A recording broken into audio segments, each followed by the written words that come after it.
Shalom and welcome to Practical Spirituality here in the Old City of Jerusalem at Esha Torah overlooking the Temple Mount.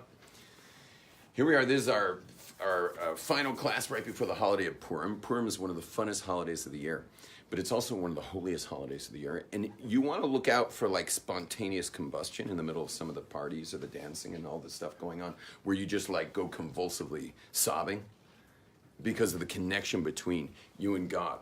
You see, historically, Jewish events were based on really based on temple period times where there were specific services that the Kohanim were doing. It's right outside this window, literally. I can show you if you like to see, because we got the Temple Mount right out here. So the Kohanim, the priests, and the Levites and the concerts, it was like this constant concert going on, and it was just amazing what was going on out there. But it was all based around the holidays. So you had like the shofar of Rosh Hashanah, and you had the sukkahs and the lulavs and the giant parties they were throwing in the temple during the pilgrimage festivals and all this. But every one of these holidays were holidays that are depicted in our Torah.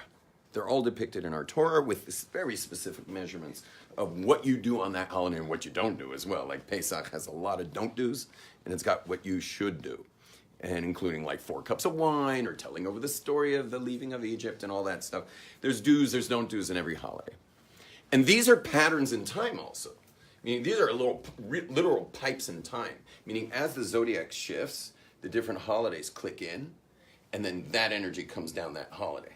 Now, all the do's and don't do's of that particular pipe are actually like facets of the pipe. So if you've ever seen like a splined interface in a mechanics where it's not just a pipe into a pipe like plumbing, which is threaded, but these are splined, it's like in and out, in and out, and in and out. So you can say like the ins are the positive commandments of a holiday, like drink 4 cups of wine or whatever, and the outs are things you should avoid on that holiday so that the alignment's perfect and then it links in, and then you get the download of that holiday, because every holiday is a download.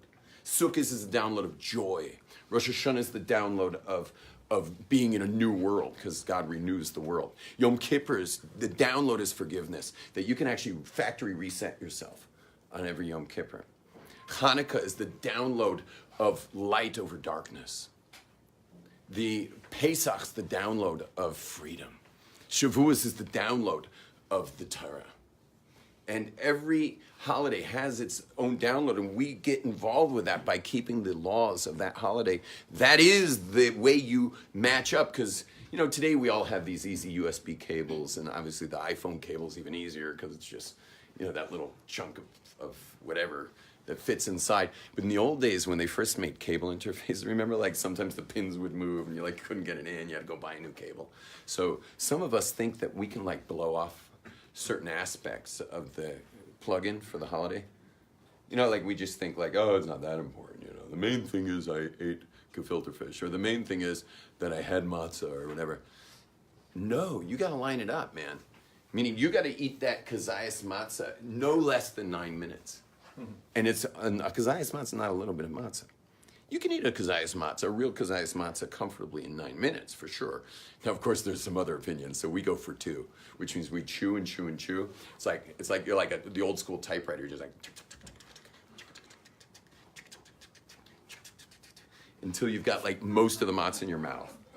And it's not called eating until you swallowed. So wait till your entire table has like. And you gotta hope no one cracks a joke, because then it's like full, no, it's a machine gun matzah shooting across the room, anyway. But what happens is I look at my watch, because there's several people in my family that want to get it under 2 minutes, which is some like extreme opinion that you're supposed to eat a certain amount within 2 minutes. so I'm like, here we go. This is the weirdest thing. My watch is dictating everything I'm saying. How did that happen? This is so amazing. Do Apple Watches offer that? Mine does, apparently. Anyway, so no jokes during this time. But then when I'm ready for the 2-minute mark, I go like this, because I can't speak, obviously. And like this, and then everyone starts swallowing. which is super dangerous. Super dangerous. It's not like you get to pour wine in with it, you know. You're like, anyway, but those are USB cable interfaces. They're not the simple ones we have, mini USBs today that never bump into anything. In the old days, you could mess up the wires in there. You want to make sure you're interfaced properly. Today, if I can quote people from the inner city of the Bronx, ain't nobody got time for that. Ain't nobody got time for that. No one today can be bothered with such. I mean, can you be bothered with all these details? Yeah. She can be. Can you be bothered with all these details? Yeah. You guys are just trying to look good. Right? Ain't nobody got time for that. Nobody cares about that stuff anymore. Okay? No one cares about that. That's the stuff, you know. Maybe if you're raised Hasidic, you know, and your grandfather's watching you at the Pesach table, you know, you're like, maybe you'll do a couple lines. I don't know how far you're going to go with that. But people generally just don't care about that stuff anymore. So what we do care about, though, in our generation, what we care about is our own story, our own little narrative about our lives. That is all you care about. This is the generation of your narrative. It's your own little story that you're so into, and it's so important to you, and it's got you completely engaged. Like, think about it. Your own personal story, your own narrative that you're carrying out as you sit there right now in your chair. And you're like, where's this rabbi going with this right now? Because that was supposed to be about matzah or maybe the holidays or maybe this is a Purim class. But no, what's really going on is you're right now in the middle of your story. Somehow I'm inside your story because I'm here right now speaking, but I'm like a little blip compared to your story. And you're inside your story, and your story is real serious. And your story is so serious that there's probably just statistically several of you who pay someone upwards of $200 just to hear it once a week.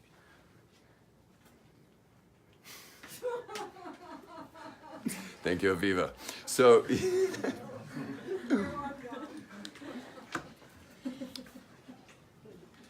you are way inside your story, and it doesn't take someone to be a genius in social media to realize that people are deeply inside their stories. You need two seats? No problem. Can you come sit up here, bro? There you go. It's a table for two right there. Guido, and my sax player from the Eula band, who's now at Oraita. Right on. Best. Holy brother. Your new friend. Sax player. Yeah. You try. Once in a while. Get him for third meal. Yeah, you should come my third meal. We have a live band every Motzei Shabbos for Havdalah. Anytime? It's the Havdalah concert. Anytime? Okay. Give me a call. I'm calling you now. I'm right next door. Yeah, we're in Nachlaot. Yeah, you got to get your sax there before Shabbos. I will try to make it. But the truth is, we take out Shabbos so late that you could just get there. I can walk, yeah. Or drive it. Yeah, we take out Shabbos late. Okay, now you don't have to be a maven in social media to know that everyone's inside their own story. And this particular holiday is really interesting because it just doesn't come with you know, it just doesn't come. First of all, it's not written in the Torah. This is not one of the holidays of the Torah. This is a rabbinic holiday. Now, it does come from the book of Esther, which is part of the Torah, meaning that's within the writings of the Torah. But this is not like all those other holidays with all those very strict prescriptions. And in fact, very interestingly, that it can't be a day that's holy. You're not allowed to do Purim on a holy day. It's got to be a weekday. It's got to be your life. It's got to be your stuff. It's got to be you're able to turn on and off switch, drive around, and like you know, you're not supposed to work on Purim, but it's got to be a day you could have worked. It's got to be a day that's mundane. In fact, we have an issue because Purim sometimes lands on Shabbat in Israel, and when it lands on Shabbat, we move the holiday from Shabbat. We move it from Shabbat, and so we read Megillah on. Oh gosh, when do we read Megillah? What do we do on Friday? Friday we do some of the mitzvahs. Shabbos day we say Al Anisim because that's the day. Sunday, I'm talking about years that it lands on Shabbos. And then Sunday's Megillah? Sunday's Megillah. Yeah, Sunday's Megillah, and the major drunken party is on Sunday. And so it's called Purim Mishulash, the triple Purim, where we spread out all the mitzvahs of Purim over 3 days. But the main part where you're supposed to get your download. Now listen carefully. Remember I spoke about all the different downloads of each holiday? Guess what? There's 2 holidays in the Jewish calendar, and we're going to focus on one. 2 holidays in the Jewish calendar that you only get your download when you're unconscious. It's the weirdest thing. It's the weirdest thing, but we have 2 holidays where the download of the holiday comes in when you're unconscious. Now, when's the first time the word Haman shows up in the Torah? Haman. So it should be inside the Megillah. But it actually, I'm asking you a different question. When's the first time the letters Hey, Mem, and Nun, Haman, show up in the Torah? Sam? Gan Eden, Hamin Ha'etz. Say in English. In the Garden of Eden when Eve is being tempted by the Nachash, the snake. Yeah. Not when she's being tempted. After they ate from the fruit, God sees that they realize they're naked. And he sees them run and hide as if you can hide from God. You know, which we all tend to, in our narrative of our story, we tend to be hiding from God and full of shame all the time. And anyway, God says to them, Ha mina eitz, did you eat from that tree that I commanded you not to eat from? Well, what was that tree? It was the tree of the knowledge of good and evil, meaning the tree of the knowledge of distinction.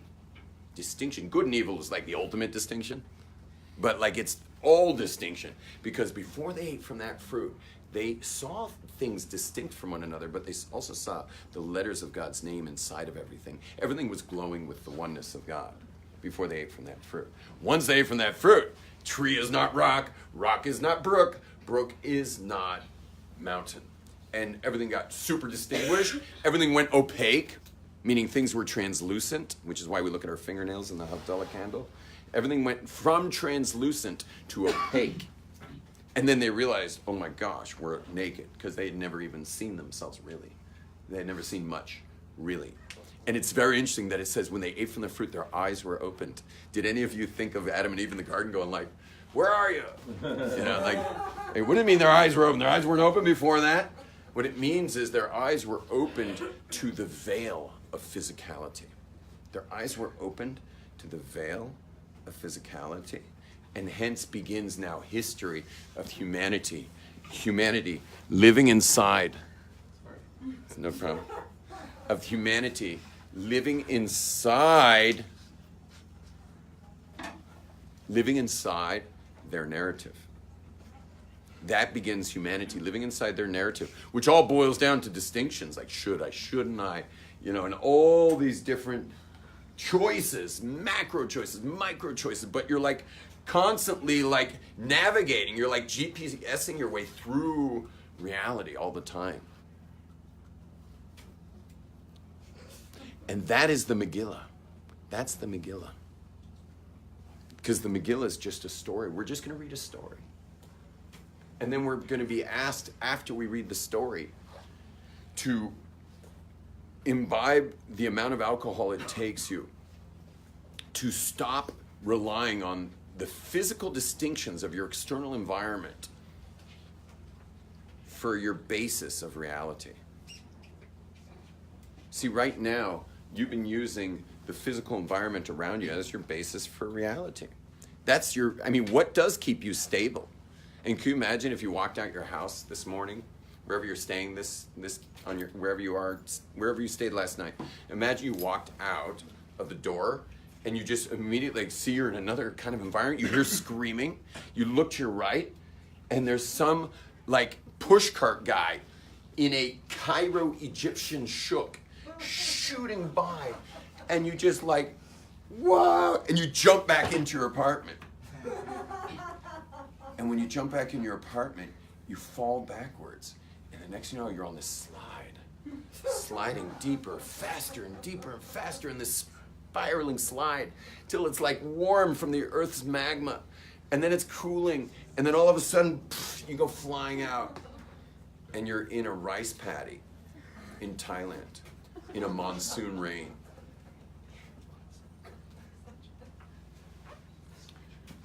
Now, would you say you've gone insane? I would freak out. Yeah. Would you say you've gone insane?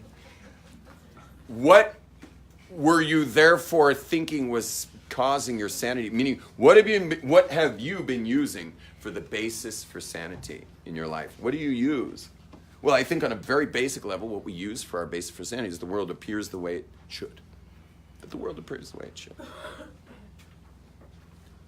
And so much of your basis for sanity is not only your world should appear the way it should, but you should appear the way you should, which is called the self-image. Our self-image, the way we see ourselves, is important for our sanity. And this is the freaky thing about life in general, is that no one actually knows who they are. That's the funny thing, is that if I asked this whole group of people, I'm sure very few of you would be willing to get up here and say who you are, knowing that if you say anything that you're not by accident, meaning it might have been just self-image. What's the word image stand for? It's short for imagine, like the imaginary self that you've created to navigate with. Or you could use the word from Google Images, like self-image is just a picture you took of yourself, but when did you shoot that snapshot? I doubt it was at your best angle. I'm sure you shot the self-image snapshot in your life was probably at a real difficult moment. And I can prove it to you because you all know intuitively that if you had 500 good days, but on day 301, something crazy happened on day 301, which day do you remember of those 500 days? 301's the day. 301 was the defining moment when you found out you're dumb, ugly, small, incapable, whatever it was. That was probably day 3. If 301 was that day, that was the defining moment. And hence the self-image has to be developed somehow around it. But that's like developing a scab around a wound. You understand that developing one's self-image around such a thing is like developing a scab around a wound. Now, I've seen some pretty foxy scabs. And I've seen some very handsome scabs before.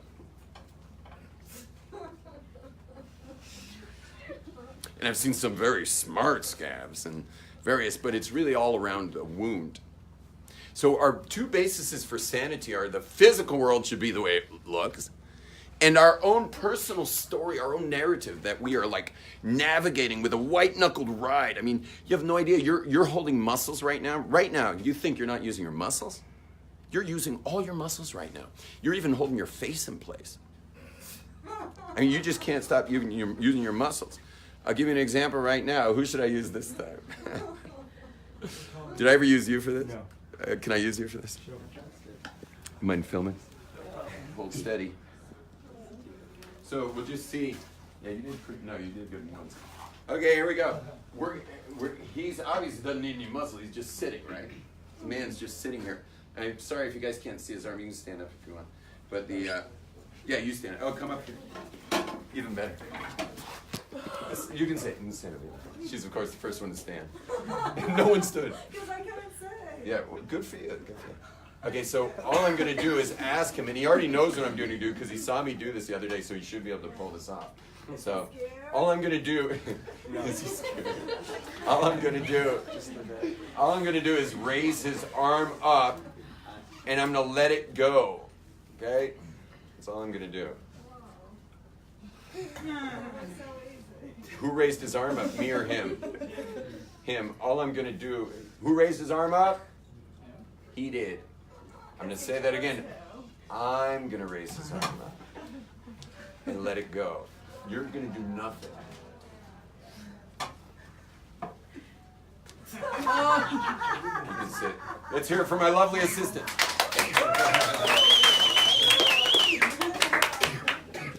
Beautiful job. Beautiful job.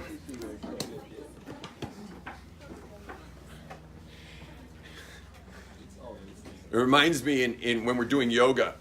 You know, when we're doing yoga, so you get these new people in yoga who are like, they don't, they're using all kinds of muscles. Like when you've done yoga for a while, you use the muscles you're using. Don't use muscles you're not using. So you realize now you use muscles without even, and even when I asked you to let it go, you didn't. I could, by the way, if we sat for 10 minutes, I would get you there. I'd get you to finally make a shift in your brain that would allow your arms to rest. But we're all doing it, and it takes away our energy.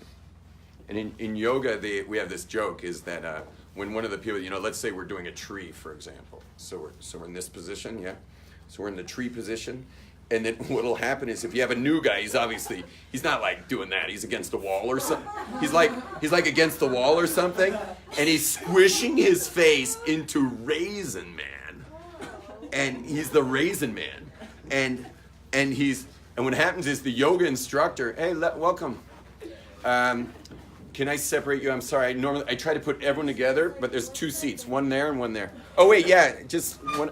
There you go, 2 seats available right there. Table for 2.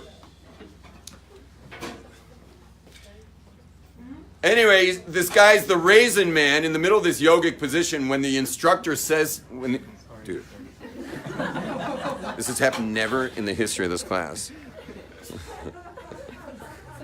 Now it's happened twice. By the way, I love having you in the front row. You're like keeping me good. Yeah. So you know what the instructor says? He says, you won't be needing your face for this particular position. At which point the whole yoga class laughs. And the guy relaxes his face because there's almost no yogic positions that require your face, except what's called, and it only happens accidentally, a face plant. Okay? But otherwise, you don't need your face for these things. The one thing that you take so seriously is your narrative. You're inside a story. And this particular holiday, it doesn't come with all these do's and don'ts. In fact, we make sure it doesn't hit Shabbos because Shabbos is don'ts. Shabbos is built out of don'ts. Thank God. Meaning, because Shabbos is about intimacy, and every intimate relationship comes with lots of don'ts. Lots of don'ts. Because something intimate's going to come with tons of don'ts, and Baruch Hashem, we want it just like that. Just like that. Anything intimate should have lots of don'ts. This is why someone who works in the storefront retail of a giant company, let's say like Apple, they don't have a lot of don'ts. But when you get up to the executive level of Apple, like you're like, where women have to they have to go to Borough Park just to buy an outfit for their work because they don't sell clothing for executive women in Manhattan. So they have to they got to go to the Hasidic community just to buy an outfit, and meanwhile the lady's name's like Dorothy Smith, but she's got massive compliance laws of what not to do, like massive rules of compliance. Because the higher up you get, the more rules of compliance. Because she's intimate with information in that company that very few people are privy to, and it comes with a certain level of don'ts and levels of indignity. And if you're ever wondering why Jewish women dress the way they do, it's because we were privy to Mount Sinai. Meaning we got to see the nakedness of God. And seeing the nakedness of God is that's usually not so available to the world. Like everyone else throughout history, including us since Sinai, we have to work through nature. Like God works through nature. And so you always have this garment on. There's always this thick robe that the king wears. And so when you're always dealing with God through a thick garment, it comes with 7 laws of keep the 7, go to heaven. The 7 laws that Gentiles have to keep. But the Jews have not just 613 laws. We don't have 613 laws. We have 613 hyperlinks. And those hyperlinks, when you click on them, take you to 55,000 laws that the Rambam lists, and there's many more than that, but there's 55,000 laws, because when you have that level of intimacy that we got at Sinai, you're an executive. You're now automatically an executive in all your actions, in your clothing, in your interactions. You're now an executive. Now the rough part, obviously, if you're just growing up like a teenager and raised in an observant home, you're like, what kind of executive am I? I wasn't at Sinai. How'd I inherit this thing? How'd I wind up with all these rules? I wasn't at Sinai. And the answer is you were at Sinai. It's just that you may be a little numb right now. But there are ways of unnumbing yourself. One of those ways of unnumbing yourself till you start to realize how intimate you really are as a Jewish man or woman, one of the most important ways of doing that is to officially stop practicing exile Judaism, because that period ended for us 250 years ago. Kabbalists from all over the world realized that it's over. Everything's going to be here from now on. It's a different kind of Judaism in the land of Israel, and so these Kabbalists sent their students. The Baal Shem Tov sent his students. The Vilna Gaon sent his students from Iraq. The Ben Ish Chai sent his students. 250 years ago, they started this whole movement. And others in Yemen, they all started this because they realized spiritually that it's over. Exile Judaism has ended, and it's time for the Jewish people to come back to their true organic roots, because our plants only grow well in this soil. And the Jewish holidays only make sense here. I mean, think about Passover outside of Israel. Passover outside of Israel is like, okay, the first days are holidays, those are great. But then after that, you're just like eating crackers and trying to figure out why for a week straight.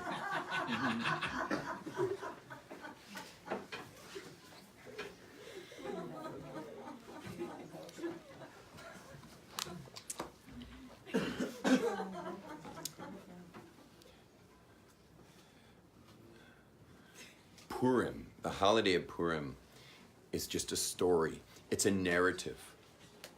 It's a narrative where you get to see a real great spotlight on the Gentile mindset of Achashverosh and the Gentile mindset of the evil people, the Amalekites like Haman and stuff. But you get like an amazing spotlight on them. You also get this amazing spotlight of Jews asleep, because sleeping Jews is how this whole thing happened. The whole Purim story happened because the Jews fell asleep. And that's how Haman rose to power, only because the Jews fell asleep. Once the Jews fell asleep, they lost their protection. And Haman rises to power. And then this whole crazy narrative starts taking place. Sleeping Jews do really well with stories. Sleeping Jews don't do so well with Jewish holidays. Check it out. Check it out. Go check it out. Check out Sleeping Jews. They know it's Rosh Hashanah. Sleeping Jews know it's Passover. Sleeping Jews know it's, they know it's whatever holiday it is. They know it is, and they just can't be bothered with, its details. How come? Well, I explained that earlier, so not right now, but they know, you understand, they're just sleeping. They're in the exiles. Just like the Jewish people were in a 70-year exile and finally fell asleep. They fell asleep in that 70th year. In that 70th year, they went to Achashverosh's party, a party that they didn't belong at. You see, literally, when you read the story, you'll see the Jews are going to go to this party, and right after they go to the party that you'd have to be asleep to go to. I mean, this was a party only sleepers could go to. You know Mordechai the Jew? Mordechai, he was pleading with them. It says that he was pleading with the people at the doorway to the party not to go in. It reminds me, my father was the oldest graduate of UCLA, and when he would go to the cafeteria to go buy some food, he would see this, he was eating kosher, so he wasn't necessarily going in there for the burger, but he might have been going in there for the banana or whatever. But there was a Rabbi Kunin, I forget his name, but he would be standing outside the cafeteria at UCLA, a Chabad rabbi, with a bag filled with sandwiches, and he'd say, "Are you Jewish?" And if they said yes, I mean, people learned after a while, just say no, But but when he would say, "Are you Jewish?" he would say, "Please don't eat that food. It's not kosher. Here's a sandwich." So this story of Achashverosh,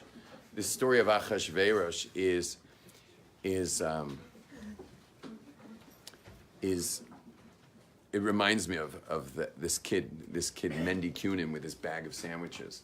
Don't go to the party, man. Don't go in that place. Now, I've just mentioned a lot of things altogether, a lot of things.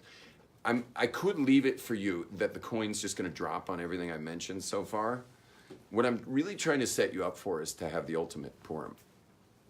And for those of you who felt like I wasn't very nice to the Jews in exile and stuff like that, Purim's different. Purim's supposed to be mundane as possible. It has to be in a mundane setting. It has to be, so doing Purim in some other city might be even, maybe it's even better, I don't know. But or some other country, I don't know. But Purim is just a narrative. It's a narrative plus alcohol. And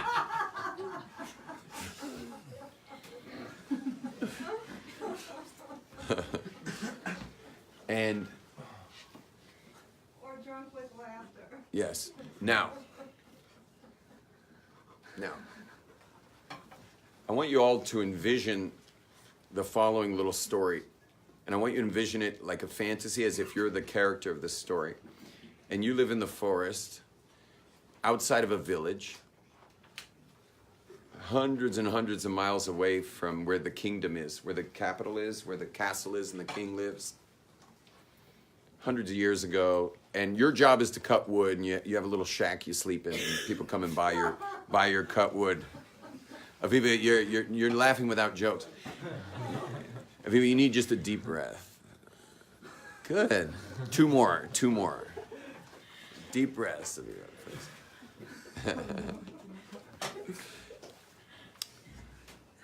Just breathe. Lots of breathing. Don't stop. So what happens is, one day you're chopping wood in the morning, and up drives the most beautiful chariot you've ever seen in your life. Like, you've just never seen anything like this, because you're living way out there in the sticks. So the most you've ever seen drawn by a horse was just a flat-bedded wagon. But it's just a gorgeous chariot.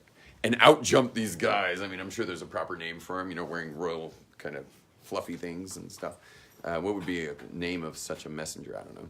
But out they come, and they open up a scroll, and they say, "Is your name so-and-so?" And you're like, "It is." And they're like, "You've won a lottery in our kingdom, and the king has invited you to the royal palace. Would you like to come?" And you're like, "Sure. Of course. Like, I won the lottery. I'm going to the kingdom, like the palace. I've only heard about it since I was a little kid. Wasn't like we could ever travel that far." And so they said, "Well, okay, go put on some nice clothes and jump in." And you're pointing to your clothes. You're kind of like, "This is it, like, this is what I got." And they're like, "Well, then get in." So you get inside, and it's just plush.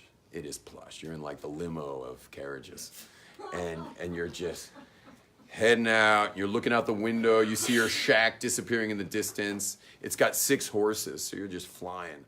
And then you see your village that you grew up in, and you're moving. And anyway, one morning you wake up during this journey, and it's just smoother sailing. You look out the window, and you see there's cobblestones. First time ever. It's like actually even roads. And you ask the guys, like, "What is this?" And they're like, "Well, those are cobblestones." "Well, who put those in there? I mean, that's a lot of work." Like, "Well, we're getting closer to the kingdom. So this particular city, these cobblestones were commissioned by the king." And now you're already seeing like architecture and infrastructure, and you're like, "Whoa." And they're like, "Yeah, you think this is interesting. Wait till you see what you're going to see 2 days from now when we finally get to the kingdom, to the actual capital." Anyway, you finally get to the capital. It's just smooth sailing. You're like almost on precious stones there. It is smooth. You look out the window, you're seeing like hedges shaped like sea creatures. I mean, it's just like, it's like everything's commissioned by the king. And there you see up on the top of the mountain is the most gorgeous castle you've ever seen. And you get climbing up that mountain, and you get to the top of the mountain, and there's a big moat, and a drawbridge comes down. You get across the drawbridge, the wagon stops, you get out of the wagon, and they set up steps for you to come out. And there you see the tallest people you've ever seen in your life, because in the kingdom, the people who guard the king, who are by the, outside the kingdom, are like these 7-footers, that they're recruited as the guards of the king. You're just like, what? And then they take you to your quarters, which is your quarters, this huge area. And immediately, as soon as you're standing there, people are coming and measuring your sleeve lengths and measuring your waist. And they're like, they're setting you up, and and you have another person coming in just to look at the colors of your eyes, your skin, your hair, like make sure it's just going to be like exactly perfect for you, and then they're, of course they're making about 10 of these outfits. Each one's going to be different, and they're all going to be for you. Then you go to the bath, and there you're being bathed by 5 different people who are bathing you. Someone's doing your hair. You're like, another one's massaging your hands and stuff. Like you're just like, you think you died and gone to heaven. Stick with it. Finally, after you sleep for a few hours, they wake you up and you're given your first royal garment. And they say, it's time to meet the king. The king has been waiting and waiting for you. Because this has all been dealt with weeks ago. And like, you're finally here. This is it. And they start taking you chamber by chamber by chamber. Now, you thought of things you wanted to say to the king. You were things you had in mind, but you're like starting to forget them. And meaning because you're just freaking. And then you finally get to the throne room.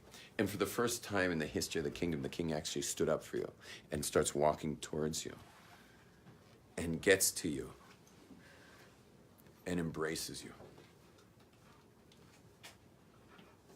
And the king says, this has been a dream of mine forever to do this. And I want you to know you're in the kingdom, man. You're with us. You eat with the royal family. You travel with the royal family. You wear the royal family's clothes. That area of the kingdom where you're staying is yours. But I'll never keep you here by force. You can choose at any time to leave this place. You have absolute free will to leave the kingdom. But if you'd stay, we would be very honored for you to stay. You will not be held here by force. And then you take leave from the king.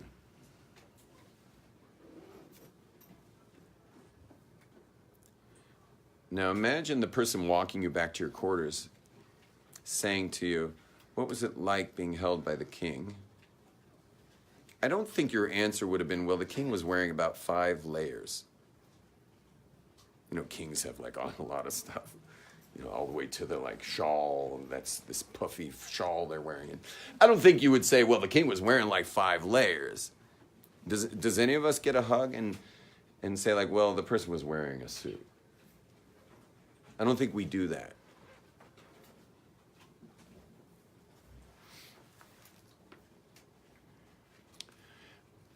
This world, our physical world, is actually the clothing of the king. You're living inside the garments of the king. You've never been outside the kingdom. You've been hugged since you were born. You're being hugged now. What do you think? The clothing you're wearing that's hugging you? I mean, your clothing's hugging your skin. Some of you tighter than others. But your clothing's hugging your skin right now. Your clothing's hugging you. And that's just the king inside the garments. That's God.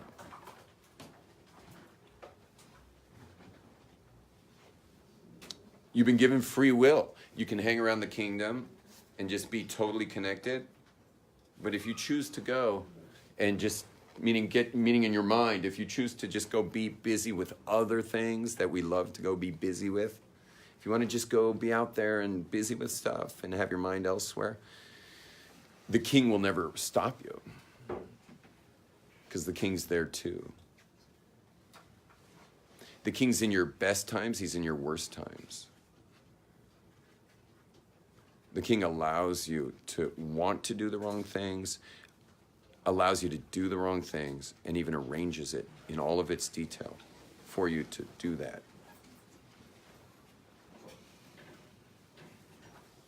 You're inside your narrative of your story. On the other side of this narrative is this hidden king, this king is in the garments of all reality. Most Jewish holidays, you have to be from a certain generation or at least a certain level of Torah knowledge to really hook up to that holiday. We're not living in that generation right now. We're just not in that generation. One thing everyone knows is a story. And so we read this story. And this story is a story of innuendos, coincidences, all kinds of things like that.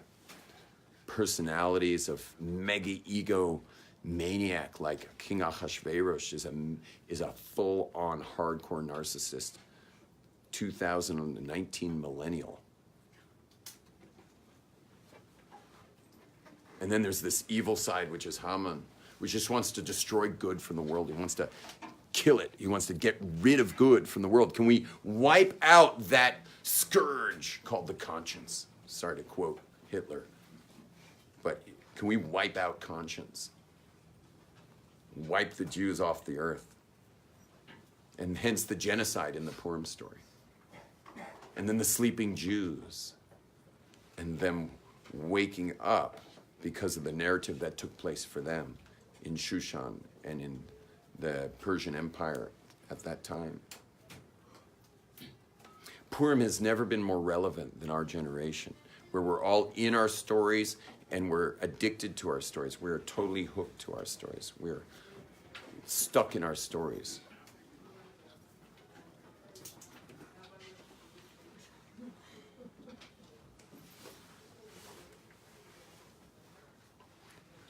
And then you add the amount of alcohol on Purim that's necessary for the physical world to go a little sideways. And your self-image and your inhibitions, close it please. Your self-image and all your inhibitions, all those inhibitions. What are inhibitions? Inhibitions are what I could have expressed in my life would have been this, but I'm going to inhibit that. I'm not talking about the way people think of losing their inhibitions on wine. By the way, girls, do be careful because there are going to be a lot of drunk men around. So, keep your wits about you. You can go to a Mishteh Nashim if you want to drink alcohol, but be careful out there. But when I say inhibitions, I'm talking about you inhibiting who you really would be in this world. Till where the physical basis for sanity is no longer working for you because of the alcohol input. But then your own narrative, your own story of all those coincidences happening in your life, suddenly you realize that God was inside them. The whole story of your life was the garments of the king. I know. The whole story, till you realize that it was your whole story was the garments of the king. You're in your own Purim story. And it was all inside the garments of the king.